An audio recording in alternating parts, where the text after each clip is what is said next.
नमस्ते मेरे प्यारे नन्हे दोस्तों। आज हम मेरी और मेरे छोटे भाई माइलो की एक बहुत ही प्यारी सी कहानी को गहराई से समझने वाले हैं। हम ये जानेंगे कि आखिर एक बिस्तर को सचमुच सबसे आरामदायक और परफेक्ट क्या बनाता है। तो चलिए बिना किसी देरी के इस खूबसूरत सफर पर निकलते हैं। भाई देखो, एक बात तो तय है। हर चूहे को ना एक गरम और मुलायम बिस्तर की जरूरत होती ही है। लेकिन सोने के लिए सबसे अच्छी जगह आखिर है कहाँ? क्या वो घर के किसी शांत कोने में है या कहीं और? आज रात हम बहुत ही धीमी और सुकून भरी आवाज में इसी सवाल का जवाब ढूंढने वाले हैं। अब लोरी क्या होती है? लोरी यानी एक ऐसी मीठी आवाज जो आपको गहरी नींद दे दे। और सच बताऊं, हमारे घर में ये लोरी कभी-कभी मुझ जैसे एक बड़े भाई के खर्राटों के भेष में भी आती है। इंसानों के बेडरूम की दीवार के अंदर छिपा हमारा छोटा सा बिल स्वाभाविक रूप से ऐसी ही शांतिपूर्ण और लयबद्ध आवाजों से भरा रहता है। तो चलिए सबसे पहले बात करते हैं हमारे पहले अध्याय की, हमारा आरामदायक बिल।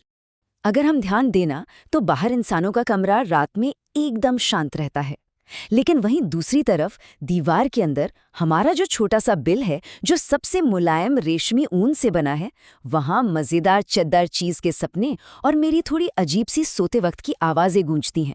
मैं खुशी खुशी मानता हूं कि मैं कभी कभी खर्राटे लेता हूं। अब आते हैं अध्याय 2 पर। माइलो ने हमारा घोंसला छोड़ा। यह अगली सुबह की बात है।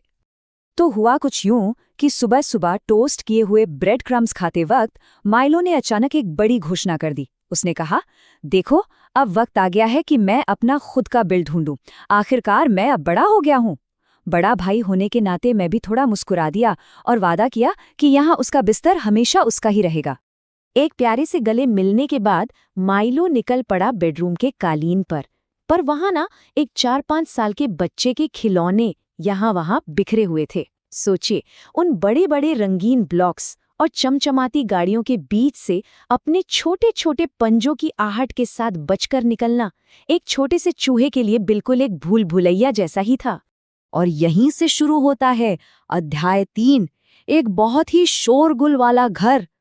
जैसे जैसे शाम ढली, माइलो की अलग अलग बिस्तरों की तलाश भी आगे बढ़ती गई।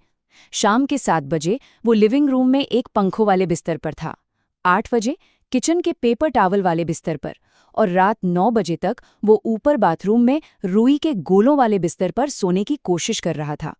चलिए देखते हैं कि हर कमरे में हुआ क्या। अब लिविंग रूम वाले बिस्तर का हाल सुने।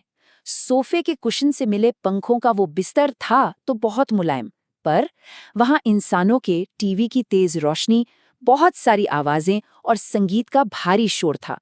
ऊपर से लकड़ी के फर्श पर उसके पंजों की क्लिक क्लिक गूंज रही थी। और सबसे जरूरी बात, वहां उसे सुलाने के लिए उसका बड़ा भाई नहीं था। फिर वो गया किचन में। एक तरफ तो वहां से पनीर की इतनी लाजवाब खुशबू आ रही थी कि बस क्या बताएं, पर सच्चाई कुछ और ही थी। पीले दस्ताने पहने एक इंसान वहां बर्तन धो रहा था। क्लिंक क्लैंक और पानी गिरने के उस भयंकर शोर के बीच पेपर टॉवल के उस बिस्तर पर नींद आना तो बिल्कुल नामुमकिन था। आखिर में माइलो पहुंचा ऊपर बाथरूम में।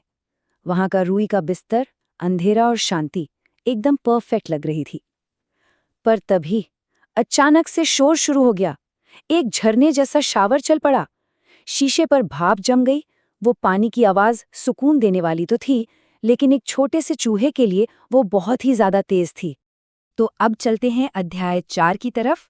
घर में स्वागत है छोटे भाई। रात के इस पड़ाव पर थक चुके छोटे पंजों ने आखिरकार वापस लौटने का फैसला किया। और जब माइलो वापस बेडरूम में आया ना, तो उसने देखा कि फर्श अब बिल्कुल साफ हो चुका था।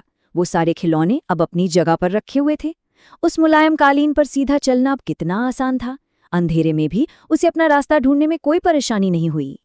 और अब आता है कहानी का सबसे प्यारा हिस्सा, अध्याय 5, आधी रात का चद्दार चीज वाला नाश्ता।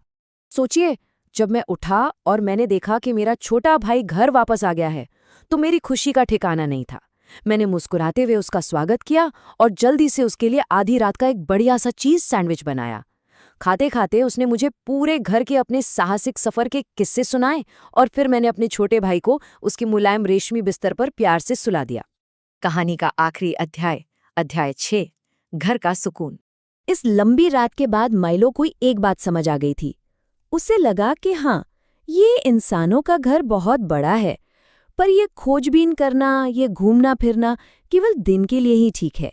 रात के वक्त तो वो बस अपने इसी आरामदायक घर में अपने बड़े भाई के पास ही सुरक्षित और खुश महसूस करता है।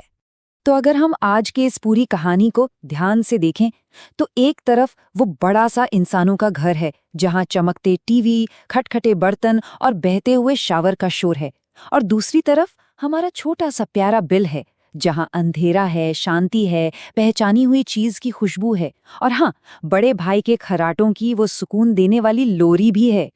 तो जाते जाते हम सब के लिए सोचने वाला एक छोटा सा सवाल, आखिर वो कौन सी जानी पहचानी आवाजें हैं जो किसी भी जगह को सचमुच घर बना देती हैं? माइलो के लिए वो मेरे खर्राटे थे। आज की इस कहानी से हमें ये सीख मिलती है कि बाहरी दुनिया चाहे कितनी भी दिलचस्प क्यों ना हो, सबसे अच्छी नींद अपनों के बीच ही आती है, सभी नींद से भरे प्यारे साथियों को चीज के मीठे सपनों के साथ।